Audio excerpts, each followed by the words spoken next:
What is going on, you guys? Today I have another episode for you. We're going to be reviewing an episode of the Michael Sartain podcast where he interviews Kezia Noble, and they're going to be talking about different dating perspectives on the men and women's side and how to navigate and level up your dating life. So let's get into it. Let's go back to this whole thing. Let's say around, one thing I think people should understand is like sort of differentiate is, the concept of now, like say prior to say 2016, when there's manosphere red pill content, and obviously, I'm involved in some of that role as one of my best friends. But this concept, like before, if you can talk about like say from 2006 to before that point, it's like 2015. There's no political part of this. There's no discussion of morality, and there's no discussion of like body count. I remember reading those forums 20 years ago, and nobody ever cared about this. Like back then, it was like what you just said. It was simply, here's what you do to pick up the girl, and there was no other discussion besides that. I think first of all, it's used as a distraction. So it's kind of like become now an excuse to not hit on that woman. Her body counts this or she's that. Don't go for this kind of girl. And it's just kind of putting you're sort of self-restricting who you can speak to. But I'm going to speak candidly here. I think a lot of the people in that manosphere, red pill, I'm not really involved in it. I look at it from the sides. I observe it from the sides. I see a lot of bitterness. For sure. But bitterness is dangerous. So if you take nerves or lack of self-confidence, you can hide that shit. I teach my students how to do that. You can hide it. You can camouflage it. It's hard, but you can camouflage it if you know how. And then you've got neediness. That's one of the hardest ones to camouflage. But it is doable. It's doable with a great deal of discipline. Bitterness, you cannot hide because it's entrenched. It's entrenched and it's chronic. And it comes out in passive aggressive. So when you're talking to a guy, now men don't notice it. This is what's very interesting. Men don't notice when these guys are talking that. I think I disagree with that because you can remove bitterness, right? It might be like quote unquote hard, right? But you might just believe that it's hard, right? You can definitely remove it. There's a passive aggression. But women pick up on passive aggression like this, and it's a big red flag. Nerves, things like that are not attractive to women, but passive aggression is very unsettling to a woman. Yeah. So I see there's a guy, I'm sorry, you're probably friends with him. I'm not going to call him out. He's just a guy in the Red Pill movement. He's a middle-aged guy. And you can almost touch the bitterness on him. You can, and he's going out there saying, you shouldn't marry this kind of woman. Don't go with a single mom. Fine, that's his message. But it's not coming from a happy place. And women, and this is something very important. I say to my students who come with me with the frustration and bitterness, and I get it. I get why. They've had years of rejection, or they've experienced heartbreak. They have my sympathy. But me being sympathetic to them is not going to get them results. What they need to do, again, is remove themselves from the situation, remove themselves emotionally from the situation. And they have to do the inner work. It's the only time I say you've got to do that inner work if you're bitter. Confidence, stuff like that, we can fix it, fine. You just got to go out there, get the results, get that positive feedback loop. But with bitterness, as I said, it's chronic. Yeah. And you have to do the inner work. You have to start liking yourself again. You have to start understanding that you can't take this baggage with you to the next girl. She can smell it on you. She can smell it. Yeah. Okay, that baggage, that hostility. And so the best way to describe it when you're talking to somebody who has it is it's not through the body language, funny enough. It's through the eye contact and the verbal delivery. So they'll be looking at you very intensely. So when guys are bitter or they don't like women, and they chat you up, they're looking at you very intensely. There's no breaking eye contact like someone who's nervous. They're looking at you very, very intensely.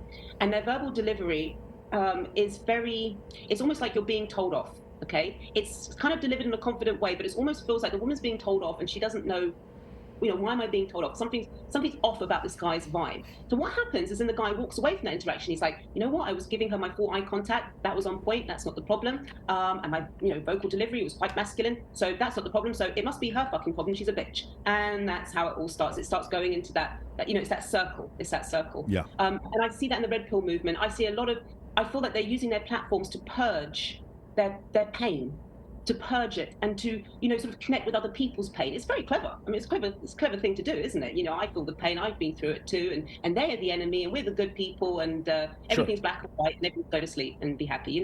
I'm very much about what do you do? What's next? How do I fix this? I'm very proactive like that. So I've had some horrible relationships, horrible. But every single new relationship I get into, my expectations are I don't have any expectations they're going to be like the last one. You have to come away from bad relationships wiser, but not more bitter. You go in there like, right, okay, I need to manage that better. What did I do wrong in that last relationship? Where did I fuck up so that I don't make that same mistake? Again, reptilian, rather than, all women are fucking bitches and that woman broke my heart and this next bitch is going to break my heart. Yeah. She's going to spill that on you within seconds. Yeah, it's so great. Yeah, no, I totally agree with that. I mean, I've said this before. Like the red pill stuff has good tools in it, like there's good lessons for you to learn, but don't hold on to the bitterness. I mean, you're basically just poisoning yourself at that point, and it also translates. Like I agree with the other thing she was saying. Like you could hold on to like, oh, this thing happened to me in the past, and now you think that that's going to happen with the next girl, right? Like you're bringing that relationship baggage into the next one, and it's not going to help you at all, right? So like none of these situations are going to help you moving forward to have like a healthy, happy life, right? So I would definitely recommend that you process this stuff and figure out how to always create a new, fresh relationship with someone, right? Remove the bitterness and create the situation where you're leading it towards a fulfilling, healthy relationship. Because I mean, you're only shooting yourself in the foot or self-sabotaging by holding on to that bitterness or anger or whatever it was. And again, like, I would say the same thing she said. Like, I have sympathy for the guys who have gone through tough situations, of course, right? And at the same time, two things can be true. Like, you can't hold on to the bitterness. This is not going to serve you. Great that you bring that up. That it is a really great point about the bitterness. So Rollo and I, like I said, we host a show. There'll be like 10 girls on here. And the first couple of weeks we had girls on and they would have like large social media followings. And then we'd read the comments and it would be like, this girl's a hoe, this girl's a hoe. No good man would ever date her. And I'm like, no, her boyfriend's worth $400 million. Like, I'm pretty sure you're wrong about this. And I was like, it's really interesting. And Rollo was the first time he'd ever seen it. He was like, because he kind of knew that this was the case, but until we started hosting the show. So I was like, as an experiment, I went and got a girl who's like 21, had slept with one dude in her whole life and was like very pretty. Another girl, I've had 2 Miss Nevadas on the show before.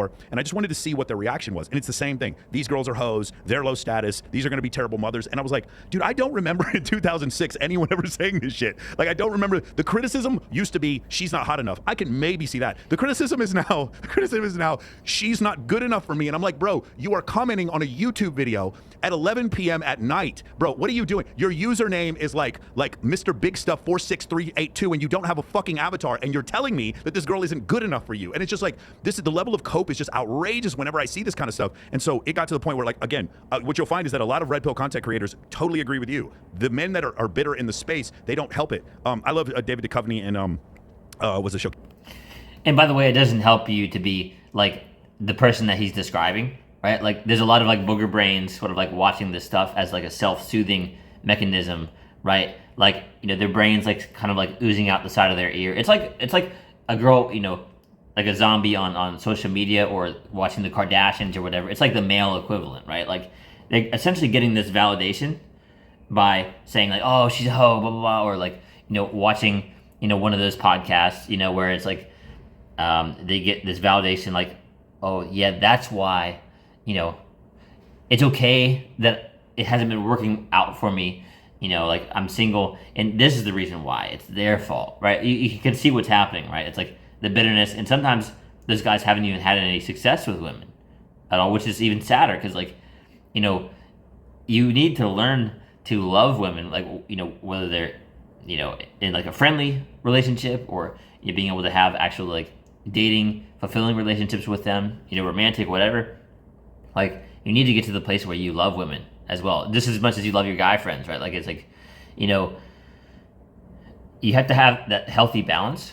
Otherwise, you're going to be in that situation of the bitter guy who's like going his own way and gave up and blah, blah, blah. And there's a difference between that and the guy who figures it out, right? You can give up or you can figure it out. And basically, you can choose your hard. And I think it's pretty clear if you get past the ego, which hard is better. It's the one that we both know you want, where you're enjoying a fulfilling relationship and can have a beautiful family, right? Let's just be real with each other, okay? And then the last thing worth mentioning here, I will say there is some validity to, like, I get what she was saying about like the body count thing, like it's being like, potentially like a distraction, right? Like people used to be more focused on just like meeting the person, seeing where it leads. Although I think there's a little bit of validity to it, right? It's like, men don't really want, if they're honest, right? Like they don't really want to be with someone who's had tons of sexual partners, right? Like for us, it's like, it gives us like the female equivalent of like the ick, right? But it's sort of the reverse for a lot of women, right? Like they see that you're like socially approved by a lot of other women and they want to know why, right? But if a guy sees that a girl is like, she seems like she's got a lot of male partners, right? We kind of see it as like a red flag goes off, and of course, like that leads into the conversation about guy friends. When you're in a relationship, right? And I'm not going to get into that in this video, maybe another time, but it's more of like a self-respect thing. It's like you kind of walk away from that kind of woman who's like entertaining a bunch of guys while you're dating. It's usually just not even worth it. So you talk about it, and if it doesn't work, you walk away. Fornication. He's a line in there. He's like, I fall in love with every woman I meet. That's how I feel. Like my whole life, I've had nothing but really, really positive interactions with women. So I love being around women, and I think that's very helpful to me. One of the things that I'll have often is I'll have a client who'll come on, and I'll try to describe this concept to him. I'll say, if you had an opportunity to sit in a hot tub with 12 beautiful women, and you weren't going to sleep with them for whatever reason, they had to go to work, whatever, would you enjoy just listening to them talk shit, talk about their exes, all this kind of stuff? Would you find that to be a positive interaction, or would you rather just masturbate and play video games? And like I was like, for me, I'd rather just be in a hot tub. I think it's fun. I love listening to these women, and because of that, I have a much easier time talking to women. And a lot of my clients were like, no, I like having sex with women, but I don't like women. And I felt like that was the delineation between the guys who I saw were really good and the guys who weren't. Have you ever been bad with women?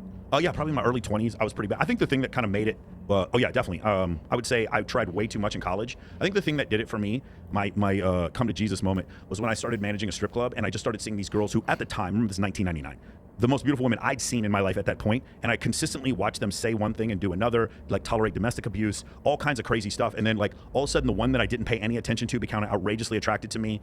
One girl, she would come, like the prettiest girl in the whole strip club, she would come up to me and she would say something to the effect of, hey, I fucking hate I was a DJ at the time. I fucking hate the other DJ. This guy's an asshole, blah, blah, blah, whatever. And then she comes to me a couple weeks later, she goes, yeah, I left my husband. I was like, oh, that's crazy. And I'm thinking I'm going to ask her out. And she goes, yeah, I moved in with the other DJ. And I'm like, wait a sec, what?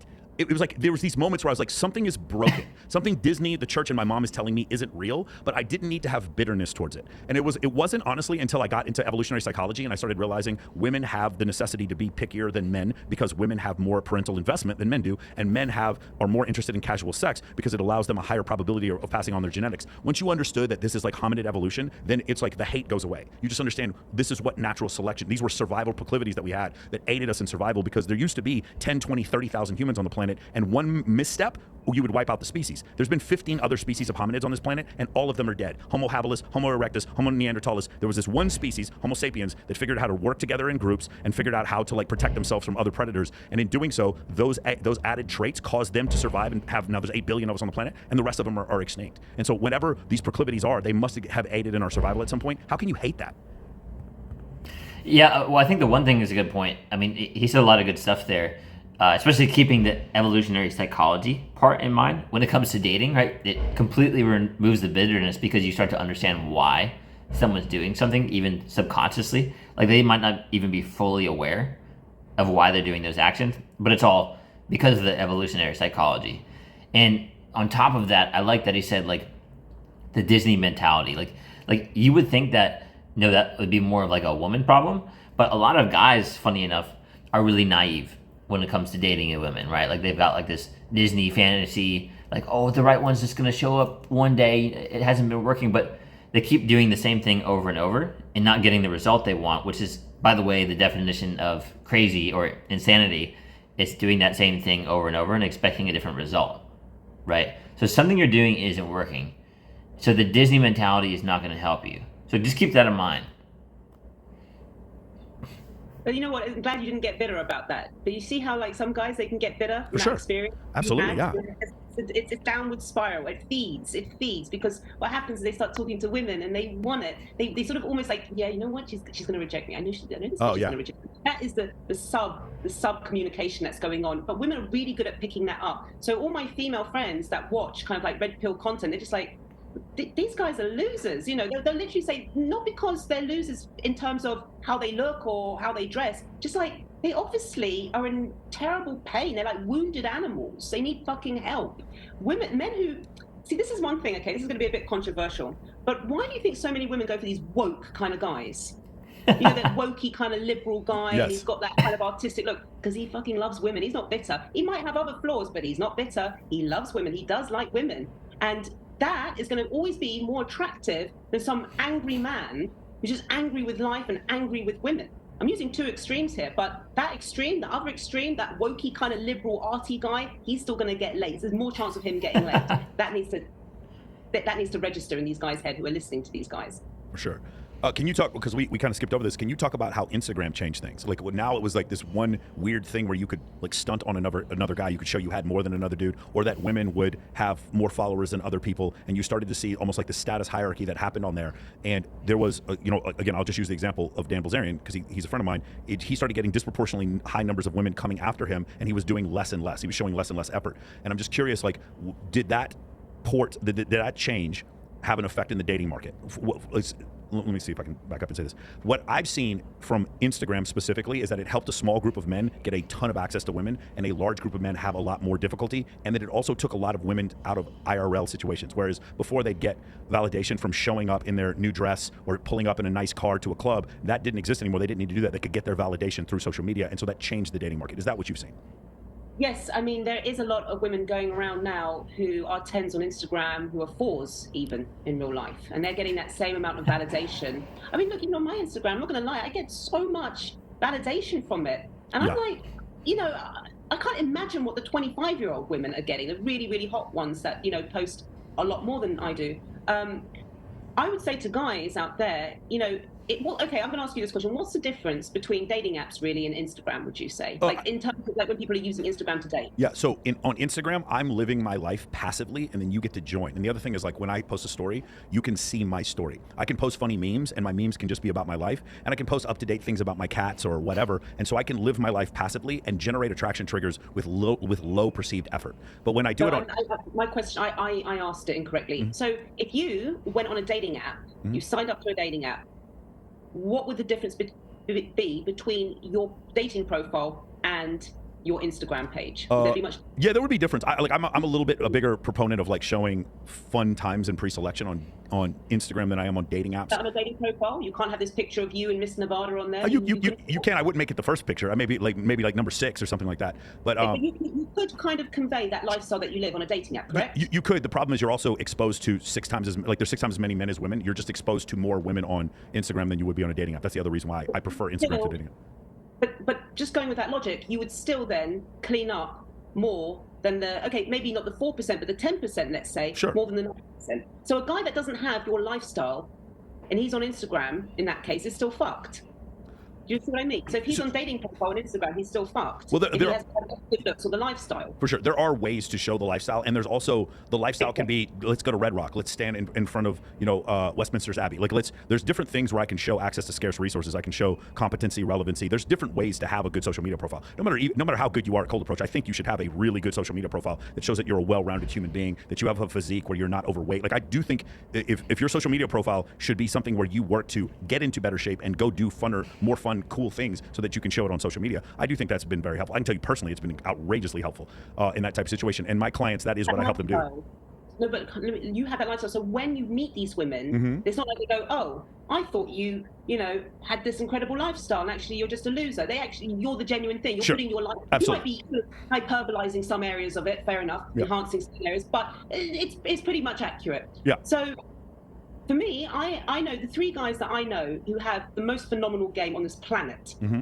One has a social media account, which is the most pathetic Instagram I've ever seen, of him falling off a skateboard, his dog, and something else. He cleans up with women. The other one, also terrible Instagram account. And the third one doesn't really even have one. He has a Facebook or something. They clean up. So it is possible. Guys can do it. They can go out and learn game. And I know it's worked for you, but if guys don't have that lifestyle and they have put up this kind of fake, strange lifestyle, and then the girl meets and is like, okay, you're a loser. Again, it's that investment of time.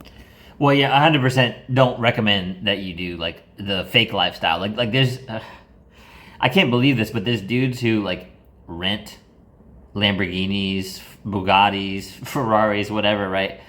They rent that, or they rent a helicopter in Dubai, or some like random like big fakeness, essentially, right? Like they create this situation where it looks like they're living a lifestyle and they're not that guy, right? It would be totally different potentially because that's what she's saying, right? It's like it's totally different if you're that guy, right? But if you're not, and you're like, you got pictures of like, this rented Bugatti or helicopter or whatever, and you're in Dubai and you don't actually live there or whatever, right? Like that's two completely different things. And the cherry on top of that, I would say, is a lot of guys are really naive, and they think like the focus on yourself, king, means like get your body and your money right, and then women are going to be easy. But they don't understand anything about women, psychology, dating, etc. Right? Which is how they end up in bad situations, like celebrities getting taken for half of what they're worth, child support, blah blah blah, right?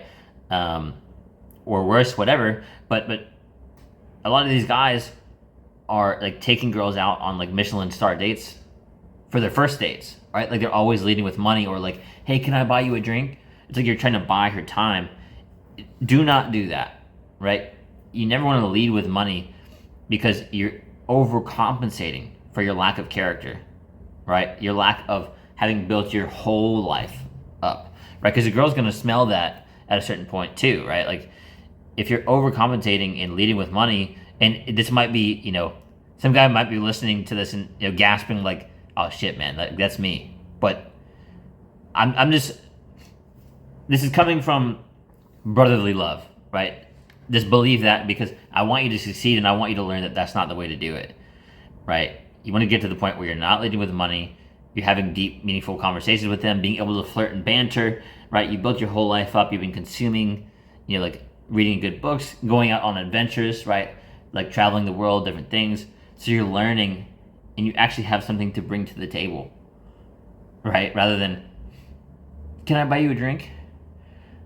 Or let me pick you up in my Bugatti for our first date. It's like, you wouldn't even need to do that if she actually liked you, right? I think that's probably the biggest mic drop of that that little rant I went on. It's wasted, okay? Then isn't it better if he just says, I'm not on social media? And again, goes to the dating app thing going, I don't want to be one of those guys on Instagram. I love my life. And that's what one of the guys did, by the way, that I met. He was just, I don't want to be on bloody Instagram. I don't want to be on Facebook. I'm loving my life. And that I found very attractive. So it can work. So I'm saying your idea can work, but also just saying I'm above Instagram. I'm above it. I think it's harder and harder to be above social media because of the prevalence of the users. And the other thing is like, so I have 800 clients in my program right now. And the first thing we do is have them have a social media. We still teach them how to talk to people in real life, but we teach them to have a social media profile that shows different things that are, again, competency, relevancy, access to scarce resources, and high status. We have them show those things, and they're not faking it. Like, for instance, if I travel, I'm not faking it. I was at those places. If I'm helping I'm not saying you were. No, any of them, any of the 800. If I go to an animal rescue, I'm not faking it. If I go to a toy drive, I'm not faking it. If I actually adopt animals, I'm not faking it. If I go to the gym, I'm not faking it. Where I'd be faking it is if I was trying to show AP watches and Lamborghinis, and I don't ever tell my clients to do that. There's no money ever involved with my program. We don't do that. What we do is create social circles by using social media, and our ability to message 4,000 or 5,000 people, that makes it a lot easier for them. We throw these massive events where it's 7 girls to every guy, and that's what makes it so much easier in my program. That's what's worked for me for the last. Widening opportunities. I do get it. Mm-hmm. With having a really good Instagram account, you've got more opportunities. But it does become an extension of a dating app to a certain degree. You're using it to date women. You're using it for other things also. You use it for your business. But I think it's very important that a guy always can go back to that source. He can always say, what to do without any of this. Because you can have your Instagram removed. You can have it removed at some point. Mm-hmm. Yeah. Or you can just lose followers. I don't know, something happens, God forbid. But for me, all that stuff, it's all extras. For me, it's about the guy having good game. Because let's say he has that incredible Instagram account or dating profile, and he is handsome, and he goes and meets the woman, and he's got no game, he's got no chat, doesn't know how to talk to her. Yeah. He's back at square one. He's almost back at square. I mean, he's going to get a few of the girls who are just interested in the lifestyle, of course, but he's really back to square one. I mean, I've helped celebrities who've said that they like to, celebrities in England, I should say, who can't get women outside of UK. No one knows who they are. And they come to me and going, it's so easy for me to just pick up women in England because I'm in this soap opera and EastEnders or whatever it is. But when I go to America or Brazil, no one knows the fuck I am, and I have to learn game. I think a man having that understanding of game and knowing how to talk to a woman at any moment is that supersedes any kind of Instagram account, dating profile. That's what I believe, because you never know. You might one day lose all that, and you've got you and your wits, and that's it. I lost my Instagram one time for impersonating Michael. Yeah, I mean, I agree with that. Sure, I agree with the argument to adapt, right? Like potentially utilize Instagram, potentially utilize the dating apps, right? But not necessarily making it your life, right? Again, it's just like how women shouldn't be your whole life as a guy, right? I mean, that's should go without saying, right? Like you shouldn't be doing something for women. They should be a byproduct of the other things that you've been doing, right? They kind of last on the list behind the other things, right? Fitness, your finances, your business, et cetera, right? Your health, your learning, right? So like taking care of all your priorities, and then you basically bake an entire cake and they're the cherry on top. So if you take the cherry away, you still got a pretty damn good life, right? So I think that's something worth mentioning here. I do like the other side of it too, right? Of like, well, what are you capable of without the dating apps or without the Instagram, right? Because you remove a element of rejection with those online, right? So how many guys can actually like have the balls to walk up to a girl, right? The confidence and create a situation, like create a date potentially out of it, or be detached from the rejection, like it's no big deal, because there's so many other women in the world that it's okay, right? There's a lot less guys who are good at that, right? And it's not about, like, a lot of guys get this messed up. Like, cold approach, you shouldn't be like booking 2 hours in a mall and like walking around and just approaching all these girls. Like that's not the way to do it, right? You should be able to incorporate it in your daily life, like actually being genuine, right? So like you go to work, you go to the gym, you go to a coffee shop, you do this and that, right? Groceries. You should be able to basically see an opportunity and go for it, right? Like have the confidence. Maybe she didn't see you, right? And so you still have the confidence to go up in a socially savvy way to make an approach. You're attuned to the environment, right? And you can make sort of like a clever situation out of it, right? Like oh, you seem like maybe you're a pumpkin spice kind of girl, what's good on the menu here, right? I'm looking to change it up. Like these different little playful things you can do. And that's also, there's an added element to this, right? Because a lot of guys will like simply rely on choosing signals and that's it, right? And I think you should be able to do both, right? I say don't approach just any and every girl all the time, like you're spending your whole life doing that. Just be able to, like, if you see a girl and you want to talk to her, go do it. Whether she gave you, super obvious green light choosing signal or not, right? Because it shows the difference between how ballsy you are, basically. Like, are you really afraid to approach like a 5'4" girl who poops like you? Really, as a man, right? And on top of that, being able to recognize the choosing signals if you're getting those, right? Being attuned to that. Like, is she making eye contact? Is she smiling? Is she making it like sort of obvious? Is she putting herself near you, right? There's little signs there, but I say don't always wait for the signs, right? Just be a man about it, right? Like, it's not that big of a deal. There's plenty of other women in the world.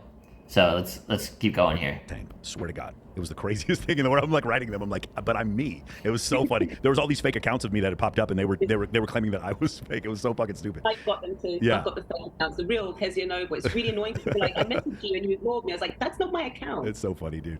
Okay, so this is another thing. This main thing I wanted to talk to you about, really important, and is the concept of. I noticed that this is just something that happened to me on accident. There were some girls back at the strip club I used to work at. There's a couple hundred girls that work there, and one of them would have a birthday, and I would be like, I didn't drink, so I was always the designated driver, and I would show up to clubs for like a girl's birthday with like 10 or 20 girls. So it'd be me, one guy, and it'd be like 10 or 20 girls. And in my instance, there'd be like maybe 1 or 2 girls that I fancied or whatever. I'd go in, and what I noticed was that women who weren't in our group would come up and start talking to me. Obviously, I also noticed I never had to pay for drinks. I got into everywhere really, really easily. And random girls that I didn't know would come up and they'd want to know things about me. They'd be super nice to me. And then if I had some girls who actually had game and knew what they were doing, like 2 of my close friends are both playmates, Kindly Myers and CJ Sparks, when I was single, I would go out and these girls knew exactly what to say to women and then they'd bring them back. The concept of a wing girl, could you go over that? I don't usually teach my clients to rely on wing girls, but yes, obviously it's good because if she's a beautiful woman, it gives you clout and it's, gives you social value. Yeah, obviously it helps. But most women don't have game. That's really interesting that you mentioned these women have game. Most women, especially beautiful women, have zero game. I mean, the uglier women are going to have more game. Right. Beautiful women have no game. You just have to look good and be compliant and available, and it's pretty much it. So I'm quite surprised. Beautiful women usually don't have much game. No, these girls are freaking awesome, man. We're lucky. They're like sergeants in the army. But you can help them. You can kind of give them some feedback. The thing that I noticed though is that when I was, and I've taught several of my clients, is when I'm the guy who showed up with 6 or 7 girls, I didn't have to approach anyone. Girls would just come up and approach me. And Yeah, of course. Yeah, it's like the celebrity effect, isn't it? I mean, a celebrity doesn't have to do anything; it just goes in there because. Okay, so this is like the successful guy. What happens is women, they just believe that there's certain characteristics which are indicative of that success. If you meet okay, this goes back to the wealthy guy. If you meet a guy and he's wealthy and successful, you believe that, well, that means he must be very confident. He must have a lot of self-belief. And that's why he's successful. So it's actually those attributes that the woman finds attractive rather than the symptoms of those attributes, if that makes sense. Yeah. But if you actually take someone and go, no, he, acquired that wealth through hard work. Now, hard work is something that you can admire, but it's not attractive. It's not an attractive quality. It's just something you can admire and respect, right? Yeah. But so I have a lot of very wealthy clients. They're like, I can't get women. Yeah. It's, I'm so successful. It's like, yeah, because your game is so shit. You're right. It's like you talk and you start. I've dated on a personal level billionaires, very, very wealthy men, and they're so needy. They're so needy. They need you to qualify them. Like, am I enough? Am I enough? I've got this. I've got this jet. I've got this. Is it enough? And you can smell it. You can feel it on them. And they should like downplay it. You should almost like. Let me tack onto this real quick. So I recently heard a story about a guy who got in contact with a girl's family. Like somehow they met, right? And basically, he's a lot older. She's a lot younger, and they created a situation where she's not into the guy and the family's trying to connect them, right? And he is exactly the guy that she's talking about, right? He's like, flew all the way across the world. They don't know each other at all. He's like buying her like Louis and Gucci and whatever for her birthday. They don't know each other. Right? And they're trying to like essentially like arrange a family. But the girl has zero interest in the guy. Right? And he's essentially like the kind of guy that she's describing, like has the money, right? But like doesn't have the other stuff sorted. And the celebrity effect, I think, is really important to touch on. Like, there's lots of guys who are like celebrities in the sense of like they're an actor or like a musician, or maybe like they play some kind of sport, right? So they're doing pretty well, maybe they're decently physically fit, but they don't really understand dating dynamics and women, and they basically set themselves up for like a massive pitfall, right? Or massive failure because they didn't know what they were doing there, and they got themselves into a relationship with a woman who was not a good fit for them. And really, like, kind of, some of them, like, had their lives destroyed, right? Like, imagine being in that situation and losing half of your stuff, or, whatever else comes with that, right? Just, like, you don't want to, like, necessarily focus on the potential failure, but those are guys you can learn from, right? Because they don't know what they're doing. They just got the other stuff handled outside of understanding this stuff. You have to almost be comical with it. Sure. Some guys be comical and make fun of it, like, pretend they're poor, make it funny, like, I'm poor, I've got nothing, and the girl kind of knows, yeah, he's lying here, but he really doesn't give a shit to that point. And that's something that I think is so important, is women really are attracted to guys who don't give a fuck, who truly don't give a fuck. But to get to that point takes a lot of time, takes a lot of work. Yeah, that's awesome. Yeah, I totally agree. That's terrific. There's 2 characters I could say, and they're quite manic. You've seen Face Off? Yeah. Say it again. You've seen the film Face Off? Yeah, I remember. It was John Travolta and Nicolas Cage. Was that it? Cage's character is what a lot of women want. Not the fact he was a terrorist and all that, but his character. He was totally manic, totally didn't give a fuck what people thought about him, like to the point of ridiculous, okay? And it proved it, because when he went into the other guy's body, suddenly that guy became attractive because he had taken his, he'd adopted his kind of, personality traits. Another one is Fish Called Wanda. This is such old films that I'm sure. Of course, I remember. Kevin Kline in that. Otto. He's mad, but he's brilliant. Every woman's attracted to Otto. Every woman. Because he really doesn't care what people think at all. And I think so when I meet my wealthy kind of like students, I say to them, it's because you're trying to overprove that you're wealthy. She knows you're wealthy, okay? Now you need to actually be ridiculous and do something which is kind of like counteracts that. Do you know what I mean? It's hard to explain this. I'm kind of, this is quite advanced. So this is the way I would explain it, because I have several clients who are very wealthy, and one of the things that I notice it is either the insecurity or the hyperlogical mindset that they had that caused them to make a great deal of money, and then they try to take that hyperlogical mindset or that level of insecurity that caused them to fight harder, that determination, that chip on their shoulder. They bring that into an interaction with women, and it doesn't work because they're trying to overprove something. That's bitterness territory. Yeah. Chip on the shoulder is bitterness territory. You got to leave that at the door. Yeah, but that's the thing that I've noticed. It was the thing that made them successful in business, did not make them successful with dating, but they had the wealth. And a lot of times, I mean, the worst, and I don't know if you can speak to this, but if you've ever had a client who comes to you and is like, yeah, I used to hire prostitutes, there's a problem. There's a hard way to wean them off, because what they've done is they've received sexual validation by exchanging money. And every time I try to get them out and say, hey, let's go do some cold approach, let's go talk to some women, when a woman who's less attractive than who they were paying to sleep with rejects them, it's so hard, they run right back. And that's one of the main things. That is one of the most, this is why I recommend guys, try to get away from porn and really, really, really avoid more than anything paying prostitutes because of that reason.